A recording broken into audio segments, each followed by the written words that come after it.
Ikaw ba ay may puso sa gawain ng Diyos? Nais mo bang lumahok sa pagmimisyon gamit ang media? Baka ikaw na ang hinahanap namin upang punan ang ilang vacancy ng FEBC Radio Ministry.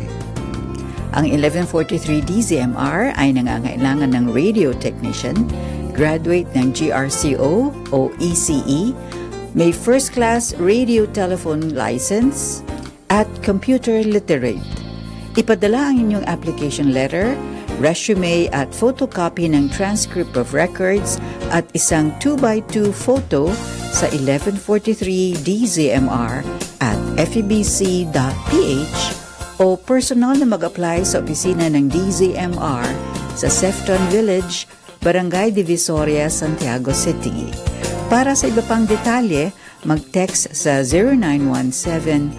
0917-564-8388 o 0916-601-8839. Mga mensahe at pagsasapamuhay ng mga aral mula sa Panginoong Hesukristo. Kasama mo, Pastor Jay Banzuelo sa Konektado. Mga kapatid, magandang umaga sa inyong lahat. Sana po nasa maganda kayong katayuan at tayo po sama-sama sa loob ng 30 minutes dito po sa ating programang Konektado. Ito po si Pastor Jay Banzuelo. Well, ngayon pong umagang ito para higit po ang maging kagalakan natin at makapagdagdag naman kami ng inspirasyon sa inyong mga puso, sa inyong mga buhay. Ito po ang isang awiting specially dedicated sa inyo.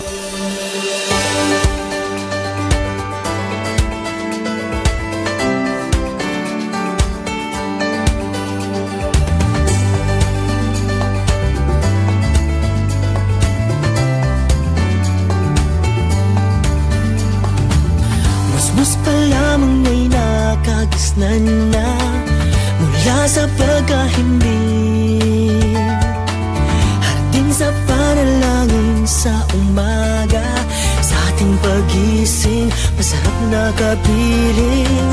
Sa radyo doon natin nun natutunan ang himig ng pag-ibig, katotohanan na pinagkukunan ng pananalig. Kapit-bisig, awitin natin, paboring awit, umaga, tanghali, hanggang gabi. Awitin natin, paboring awit, dekadang walhati ng pupuri, magmula pa sa ugat ng ating lahi. Oh, sapagkat ang Diyos natin, Diyos ng pag-ibig, noon at ngayon, sadyang kay buti ng ating Panginoon. Siya ay si Jesus sa habang panahon.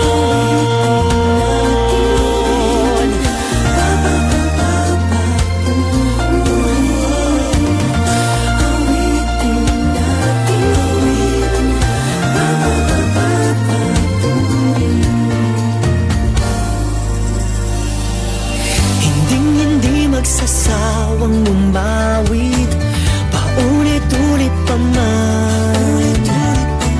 Awitan natin ng Diyos hanggang langit, pasalamatan at papurihan. Awitin natin, papuring awit, umaga, tanghali, hanggang gabi.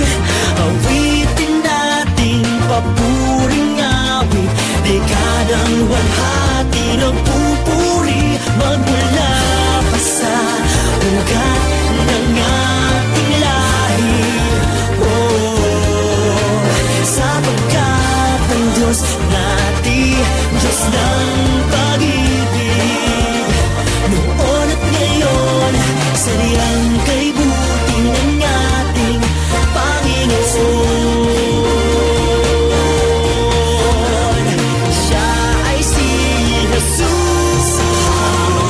Si Jesus ang ating musika,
Yan, sana po na-enjoy nyo yung awitin na yan at yan po ay ating inihahandog para sa inyo and ang kagustuhan po natin ay patuloy po na kayo po ay ma-inspire. Yan.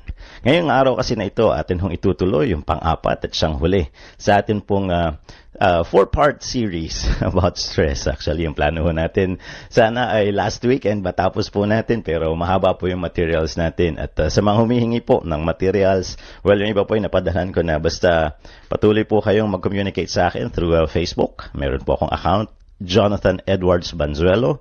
Meron ding J. Banzuelo. At yung atin hong email address ay jaybanzuelo@gmail.com. Yan po ay pwede ninyong i-request that kung kayo po ay magbibigay rin ng inyong email addresses ay akin pong isesend sa inyo yung atin pong mga natatapos na materials.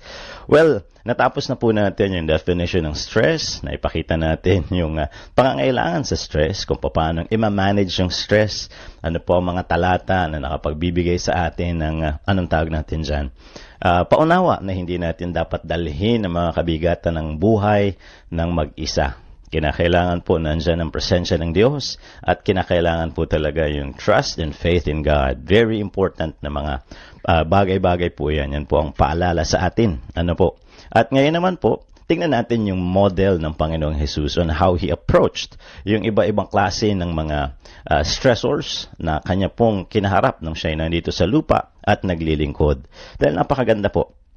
Simple lang, pero I do hope na ma-apply din natin sa ating mga buhay dahil kahit na yung mga modernong mga pag-aaral ngayon, ay pag tinignan mo, similar doon sa ginawa ng ating Panginoong Jesus. So, all the while, the Bible is giving us principles and teaching us the model on how to handle yung mga iba't ibang klase ng mga stressors at paano tayo magko-cope sa mga iba't ibang klase ng mga, sabi nga natin mga challenges na meron dyan sa ating buhay. Ngayon, ang atin hong papasukin is stress relief, Jesus way. Yeah. Stress relief, Jesus way. Meron lang ako nakitang isang talata and I think ito po ay magpapakita sa atin ng mga ilang simpleng pointers lang naman. It's from 1 John chapter 4 verse 4. 1 John chapter 4 verse 4, the one who is in you is greater than the one who is in the world. Of course, ito po ay may kinalaman sa konteksto ito ng spiritual warfare, of course. Ang pinapakita sa atin na ang Panginoon na siyang nasa sa atin ay mas makapangyarihan at nakahihigit kaysa sa kapangyarihan ng kampo ng kadiliman, lalong-lalo na namamayani dito po sa mundong ito. Pero ang pinakamaganda po dito, meron tayong pwedeng pagkatiwalaan o pagtiwalaan sa mga kapanahonang tayo po ay under pressure or under duress. Ibig sabihin, ang atin ho mga buhay ay hindi ho napapabayaan. May tanggulan ho tayo at walang iba kundi ang ating Panginoon. Bakit ho mahalaga yan? Kasi yung element na nalalaman mo na meron kang kadamay, yung elemento na ikaw ay pinoproteksyonan, ay nakabibigay po yan peace of heart, peace of mind, di ba? Nagkakaroon ka ng sense of security at nakakabawas dun sa tinatawag nating mga pag-aalala, pag-aatubili, yan, yung ating mga alalahanin kasi, kadalasan patong-patong, maliliit man at malalaki, yan ang nakapagdudulot sa atin ng mga maling kaisipan minsan, nagdudulot sa atin ng mali ng damdamin, and of course, kalakip noon ay mali na yung ating mga approach sa buhay.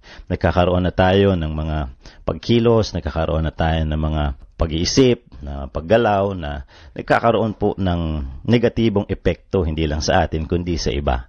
So napakahalaga po na meron tayong assurance.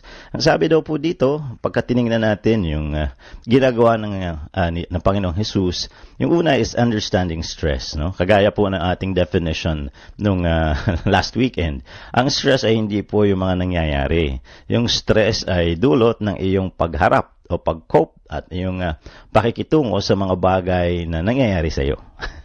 Bakit? Meron pong mga mabibigat ang pinagdadaanan pero alam nila kung paano i-manage yung mga stresses na dulot nito. Mabigat man, challenging man, serious man yung mga nangyayari.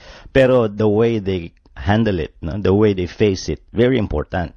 May mga iba naman, hindi naman kasing laki yung problema. Pero the way they magnify it sa kanilang isip, the way na kanila pong ito'y iniinda sa kanilang kalooban, ay para bang yung magnitude ay sobrang laki. So in the end, overwhelmed tayo. Ayan ho, no? So, ang Panginoong Jesus ay meron hong pamamaraan at alam naman niya na talagang in the flesh, no? Nung siya po ay napunta dito sa lupa, kasama na yon sa kanyang mga haharapin. And definitely, when we look at yung kanyang ministry, maraming mga challenges, hindi lang na on a daily basis, may pagtuturo, on a daily basis, meron po siyang mga ginagawang mga services sa tao on the daily basis. Meron pong pressure doon sa mga conflict din, di ba? Sa kanyang mga disciples, yung mga inilalapit sa kanyang mga problema at concerns, yung opposition that he received from different sectors, no? Ay hindi ho birong mga bagay yan. And of course, the thought of knowing na ikaw ay i-offer sa isang violent death ay talaga namang yun po ay sapat, no, sa aking pananaw. Talagang manginginig ka na ito ang iyong magiging ending, ito yung magiging ultimate sacrifice na yung ibibigay. Pero yun na nga, understanding stress and how Jesus handled stress ay nakakatuwa. May makikita po tayo rito na yung kanyang mga habits and practices nung siya ay nandito sa lupa are actually things intended para daw po na ang kanyang stress level ay hindi sumobra-sobra at yun po ay merong tinatawag nating coping. Meron siyang coping na ina-apply at ina-employ. Minsan magtataka ka, after preaching to the crowd, magre-retreat siya. Ibig sabihin, atras muna siya sa isang secluded location at pansamantala ay mananahimik. Ayan. Bakit madalas? Pagka mabibigat ang pinagdadaanan, ang Panginoong Jesus would basically pray. No? Nandoon lagi ang kanyang pakikipag-usap sa Ama. And he would basically pray. Yan ay napaka-importante. And then of course, pag pinag-uusapan natin yung kanyang ministry, nandoon naman hindi naman, of course, maramihan, pero mapapansin mo, in different occasions, meron siyang tinututukan, may focus. Minsan kasi yun nga ang overwhelming pagka multitasking tayo, at yun pa naman ang trend ng ating henerasyon ngayon multitasking, sabay-sabay. Ewan ko kung paano yun, pero ako po'y nabuhay doon sa paglaki, no, sa kapanahunan na sinasabi, tutukan mo lang yan at tapusin mo muna, isa-isahin mo, at wag mong pagsabay-sabayin. Ngayon naman ang style ay pagsabay-sabayin. I don't know kung alin na mas magaling kasi more on value judgment ang ginagamit natin dyan. Meron na kayo nag-aral factually kung alin ba talaga mas efficient, yung isa-isang tapusin o yung sabay-sabay gawin, no? Yan po ay gusto ko ring mabasa at malaman. Ang pangatlo, Jesus' secret to transform stress into strength. Yun po ay very important. Hindi nga naman po natin matatanggal ang stress sa ating buhay. Habang ikay nandito sa lupa, talagang may mga situations, may mga tao, at may mga bagay-bagay na mangyayari na talagang stressful. On the other hand, na-discover din po natin doon sa inverted U-curve, kung naalala ninyo, na kung walang stress, bored ang tao at yun po hindi maganda. Kinakailangan niya ng challenge at kinakailangan niya ng productivity, and stress definitely helps para maabot niya yung optimum stress level. Yun pong, ibig sabihin, merong pamamaraan, no? Kung papaanong makita natin ito in a positive light. Yun po pala ay kailangan. Huwag lang masusobrahan. Pag nasobrahan daw po, ang endpoint would be distress, anxiety, and eventually, depression. So, yung paalala po sa atin, yung dalawang extreme, yung boredom and depression, iiwasan. Pero makita natin, paano natin mamamaximize yung pakinabang ng stress sa ating buhay. Opo, tama yung inyong narinig. Ako rin Nung inaaral ko yung material na ito, na-realize ko, meron pala siyang ganong approach. Di ba, kadalasan kasi ang gusto mong sabihin sa atin, o yung naiisip natin, dapat mawala yung stress. Kaya lang, hindi daw posible talaga yun. Dahil habang nandito ka sa lupa, the way you think, the way you feel, of course, kasama yun. And of course, yung mga nasa palibot mo, hindi mo control yan ang kinakailangan na lang is to cope with it, no? Napakahalaga po. Kaya, ang tawag nga ay stress management. Yan. How you manage it is very important. So, bakit po natin kailangan intindihin ng stress? Sabi po ng madami, ang atin daw utak ay nagsasend off ng alarm signals. Pagka tayo po